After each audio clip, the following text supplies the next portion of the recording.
started with a message. His coworker was being a little too sweet. Subtle, but clearly interested. I didn't get jealous. I had a better idea, so when he walked in and saw what I'd planned, I just looked up and smiled. "Come here," I whispered. "This part's for you."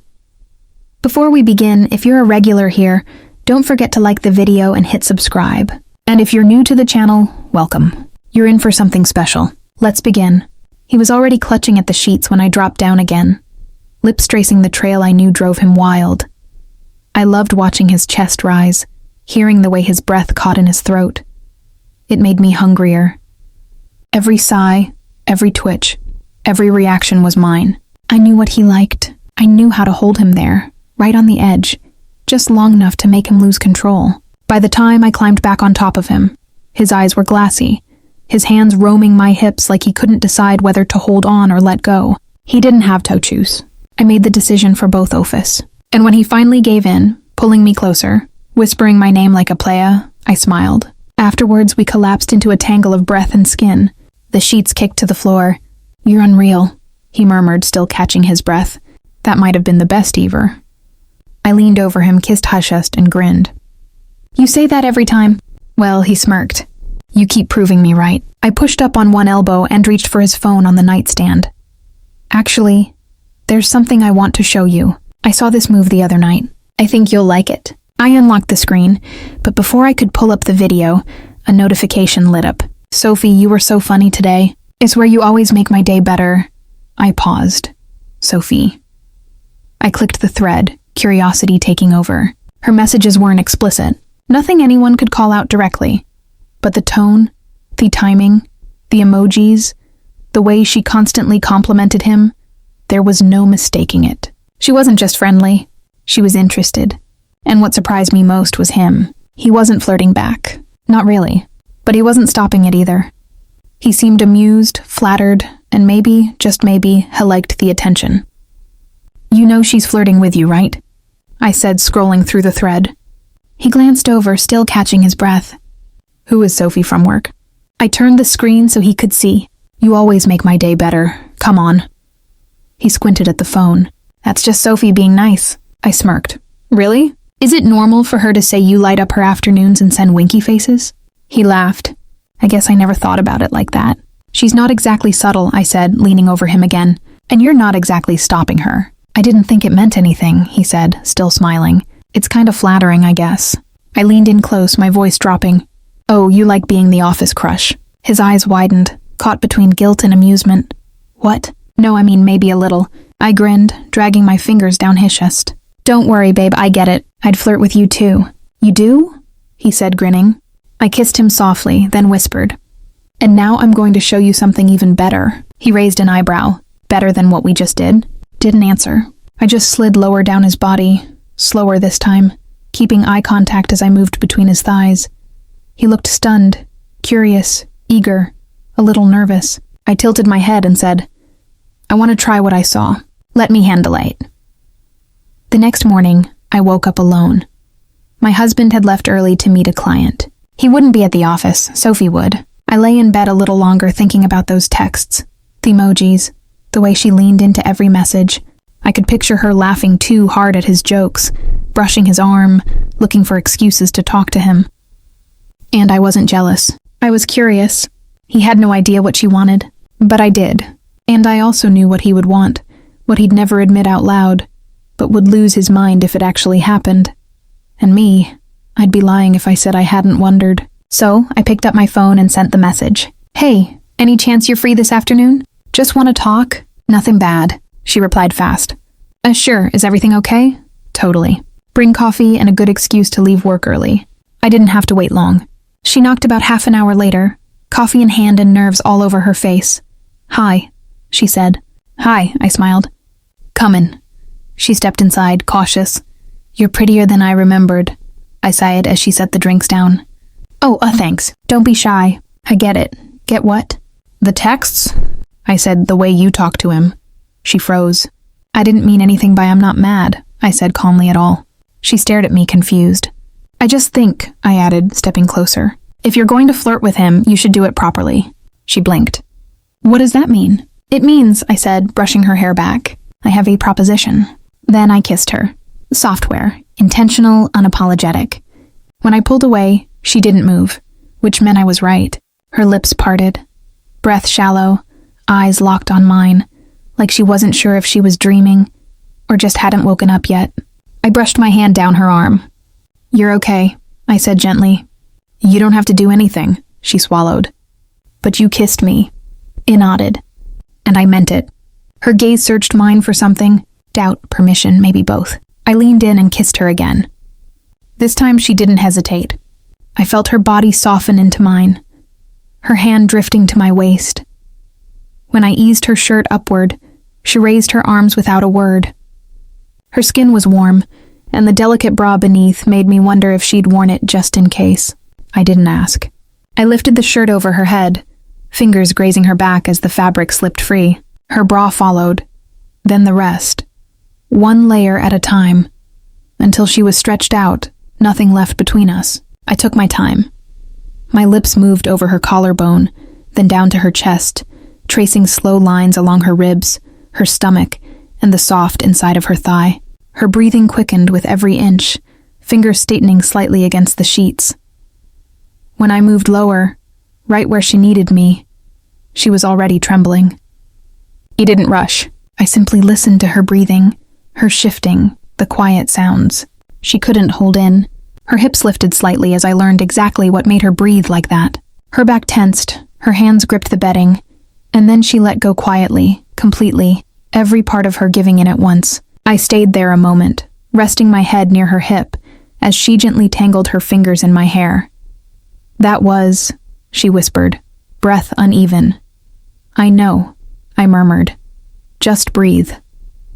The room stayed still for a while. I eventually sat up, my fingertips trailing lightly along her side. She turned toward me, cheeks still warm. "I've never done anything like that." I smiled. "You handled it beautifully." She laughed under her breath. "You're dangerous." "Not really," I said, tilting my head. "Just generous." She hesitated. "Can I?" I didn't answer.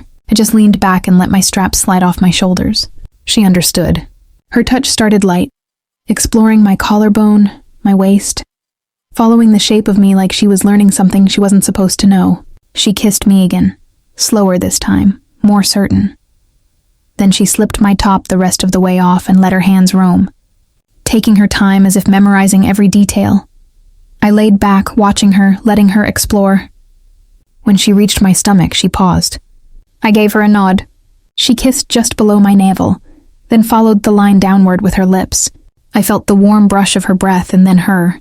My hand drifted into her hair. She started gently, still learning, but every sound I made gave her direction. And she kept going. I let go completely, my head tilted back. My breathing quickened, tension building with every second. I curled forward as everything hit at once. The sheets tightened my grip, a sound escaping. I couldn't quite keep in. She crawled back up beside me, glowing with quiet pride. We didn't speak. We didn't need to. We stayed there, wrapped around each other, the sheets tangled at our waists. "I told you I had a proposition," I murmured, brushing a strand of hair behind her ear. She smiled. "I thought you meant like coffee." I was about to answer when the front door opened downstairs. She stiffened. I didn't. I met her gaze with a calm smile. "Relax," I said. "This part's for him." Footsteps climbed the stairs. A moment later, he appeared in the doorway. His eyes widened. I sat up slowly, still bare, the heat of everything we'd shared still clinging to me skin. I looked straight at him, then patted the space beside us.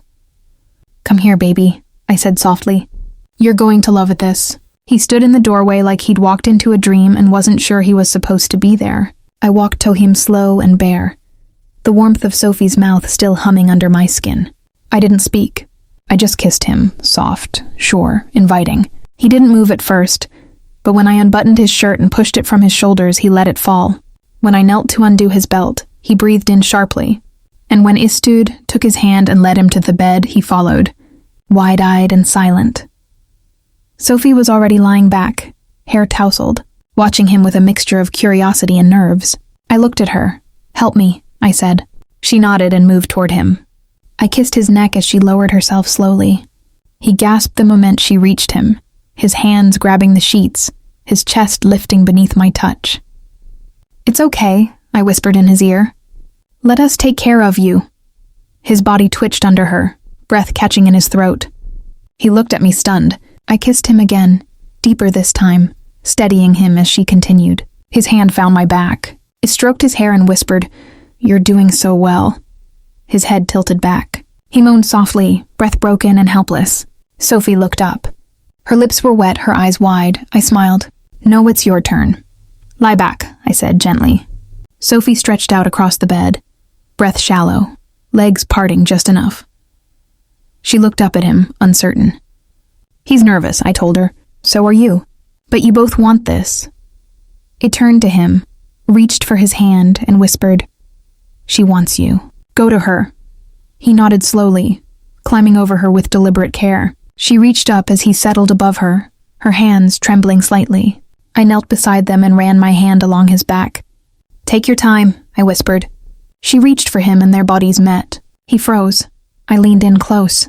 "It's okay. She can take you."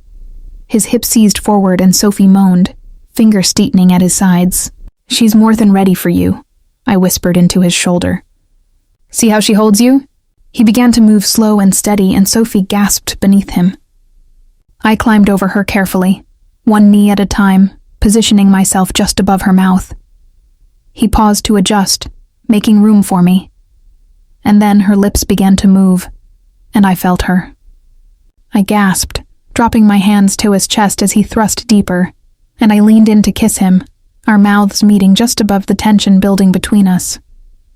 "You're inside her?" I whispered between kisses. "And she's inside me. Can you feel us both?" He nodded, breath shaking, lost between the two of us. Eventually I slid off and let them breathe. "Your turn," I said to Sophie, guiding her up. "Take control." She climbed on top of him, one knee at a time, then eased herself down, breath catching as she settled. His head fell back, eyes wide, hands finding her hips. She started to move slow, cautious. "Nice and easy," I murmured, sitting beside them. "Let it build." Sophie found her rhythm, rocking gently, her hair falling forward. I kissed his cheek, stroked his chest, watched his muscles tighten under her. "She's beautiful like this," I whispered. "Isn't she?" He didn't answer. He couldn't. He was breathing too fast, blinking like he couldn't believe it was real. Sophie picked up speed. His hand slid along her sides, barely holding on. I leaned close, kissed his neck, whispered in his ear, "Taken, loved. That's what you are right now." His mouth parted again.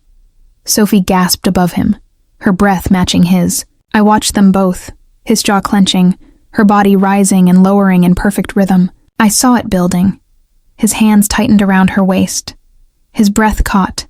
His legs shifted beneath her. "He's close," I whispered. Sophie didn't stop. She kept moving, keeping him right there. I cupped his face in my hands, kissed him hard. "Finish him, baby," I whispered to her. Sophie dropped down once more, her breath unsteady, his whole body tensed, his head pressed back into the mattress, his fingers locking around her, a sound escaping his throat. Half breath, half surrender. And then he let go. Sophie collapsed on top of him. I curled up beside them, brushing his damp hair from his forehead. His eyes finally opened. I kissed him once, slow, deep, and full of every promise I just kept. Then I whispered, "That's what you get for being such a good husband. Be honest. If you walked in and saw that, would you hesitate or jump right in? What would you do in his place? Tell me in the comments. I'll be reading. And if you enjoyed this story, don't forget to like, subscribe, and turn on notifications. Thanks for being here.